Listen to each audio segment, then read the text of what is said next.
ಇಲ್ಲ, ಕಾರ್ತಿಕ್ ಅವ್ರ ಮನೆ ಹೋದ ತಿಂಗಳು 31ನೇ ತಾರೀಕಿಗೆ ತಮಗೆಲ್ಲ ಗೊತ್ತಿದ್ದಂಗೆ ಒಂದು ಆಕ್ಸಿಡೆಂಟ್ ಆಗಿಬಿಟ್ಟು ಕಾರ್ತಿಕ್ ಅವರು ನಿಧನ ಹೊಂದಿದ್ರು. ಆ ಹಿನ್ನೆಲೆಯಲ್ಲಿ ಹಂಪಿ ಉತ್ಸವ ಬಂದಿದ್ರು. ಮುಖ್ಯಮಂತ್ರಿಗಳು ಗೊತ್ತಾದ ತಕ್ಷಣ ಒಬ್ಬ ರೈತರ ಮುಖಂಡ ಈ ಥರ ಆಕ್ಸಿಡೆಂಟಲ್ಲಿ ನಿಧನ ಹೊಂದಿದ್ದಾನೆ ಅಂತ ಹೇಳ್ಬಿಟ್ಟು ಮಾನ್ಯ ಮುಖ್ಯಮಂತ್ರಿಗಳು ಮನೆಗೆ ಬಂದು ಭೇಟಿ ಕೊಟ್ಟು ಅವರಿಗೆ ಸಮಾಧಾನ ಮಾಡೋದಿದ್ರು ಕುಟುಂಬಕ್ಕೆ.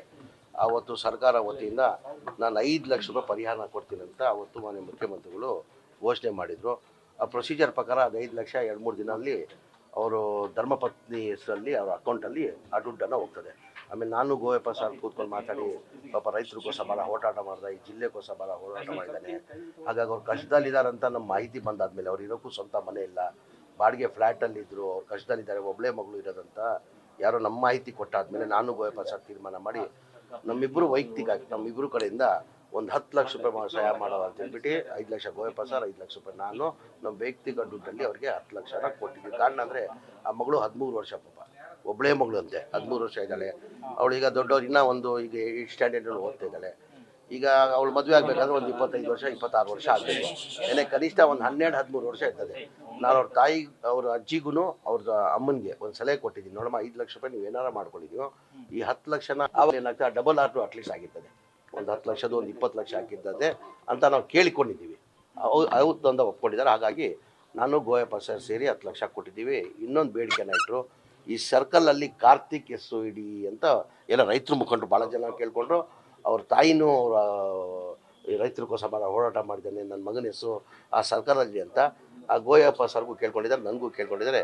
ನಾವಿಬ್ಬರು ಮಾತಾಡಿ ಆ ಹೆಸರು ಹೆಂಗೆ ಇರೋದು ಅಂತ ಪ್ರಯತ್ನ ಮಾಡಿ ಹೆಸರು ಇಡ್ತೀವಿ. ವಿಶೇಷವಾಗಿ ಮಗಳಿಗೆ ಹೈಯರ್ ಎಜುಕೇಶನ್ ಮಾಡಿಸ್ಬೇಕು ಭಾಳ ದೊಡ್ಡ ಆಸೆ. ಚೆನ್ನಾಗಿ ಓದಿಸೋಲ್ಲ, ಅದು ಎಷ್ಟನ್ನ ಖರ್ಚಾಗಲಿ. ನಾನೀಗ ಜಿಲ್ಲಾ ಉಸ್ತುವಾರಿ ಮಂತ್ರಿ ಆಗಿದ್ದೀನಿ. ನಾನು ಇನ್ನು 5 ವರ್ಷ ನಮ್ಮ ಸರ್ಕಾರ ಇರ್ತದೆ. ಅದಾದಮೇಲೆ ನಾವು ಯಾವಾಗ ತನಕ ಹೋಗ್ತಾರೆ ನಾವಿರೋವರೆಗೂ ಅವಳ ಎಜುಕೇಷನ್ ನಂದು ಗೋಯಪ್ಪ ಸರ್ ಜವಾಬ್ದಾರಿ ತೊಗೊಂಡಿದ್ವಿ. ಆ ದುಡ್ಡು ನಾವು ಕೊಡ್ತೀವಿ ಅಂತ ಹೇಳಿದ್ವಿ. ಮಗಳನ್ನ ಚೆನ್ನಾಗಿ ಓದಿಸಿ ಅಂತ ಹೇಳಿದ್ವಿ.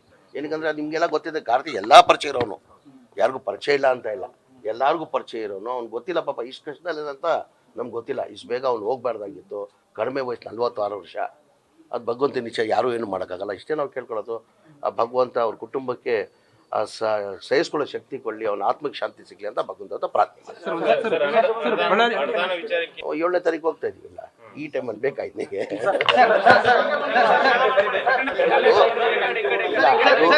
ಅದು ತನಿಖೆ ಆಲ್ರೆಡಿ ಮಾಡ್ತಾ ಇದ್ದಾರೆ. ಒಂದು ರೂಮರ್ಸ್ ಇದೆ, ಅದು ಆಕ್ಸಿಡೆಂಟ್ ಇಲ್ಲ, ಏನೋ ಮರ್ಡರ್ ಆಗಿದೆ ಅಂತ ಒಂದು ರೂಮರ್ಸ್ ಇದೆ. ಪೊಲೀಸ್ ಡಿಪಾರ್ಟ್ಮೆಂಟ್ ಅವರು ತನಿಖೆ ಮಾಡ್ತಾ ಇದ್ದಾರೆ. ಬಟ್ ತನಿಖೆ ನಡೀತಾ ಇದೆ, ಅದು ತನಿಖೆ ನಡೀತಾ ಇದೆ. ಆ ರೂಮರ್ಸ್ ಇದೆ, ಅವನ ಆಕ್ಸಿಡೆಂಟ್ ಆಗಲಿಲ್ಲ, ಅದೇನೋ ಮರ್ಡರ್ ಮಾಡಿದ್ದಾರೆ ಅಂತ ಹೇಳ್ಬಿಟ್ಟು ಆ ರೂಮರ್ಸ್ ಇದೆ. SP ಸಾಹೇಬ್ರ ಜೊತೆ ಮಾತಾಡಿದ್ದೀನಿ. ಆ ತನಿಖೆ ನಡೆಸ್ತಾ ಇದೆ.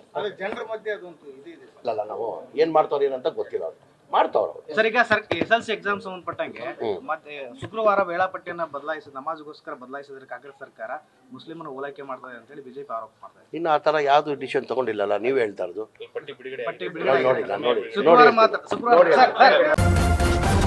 ನ್ಯೂಸ್ ಫಸ್ಟ್ ನಿರ್ಭೀತಿಯಿಂದ ನಿಮ್ಮ ಪರವಾಗಿ.